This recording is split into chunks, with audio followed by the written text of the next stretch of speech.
చెప్పకు అంటూ చెప్పమంటూ చర్చ తేలేనా తప్పనుకుంటూ తప్పదంటూ తక్కమాగేనా సంగతి చూస్తూ జాలి వేస్తూ కదలలేకున్నా తేలని గుట్టు తేనె పట్టు కదపలేకున్నా ఉనికి నా పెదవుల్లో తునికి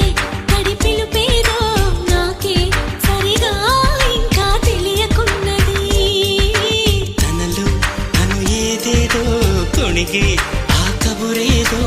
ఆవైన మౌనంలో మునిగి ఉన్నది చిగురాక చాటు చిలక ఈ అలజడి ప్రేమేగా అనుకోని దారి గనక ఈ తికమక తప్పదుగా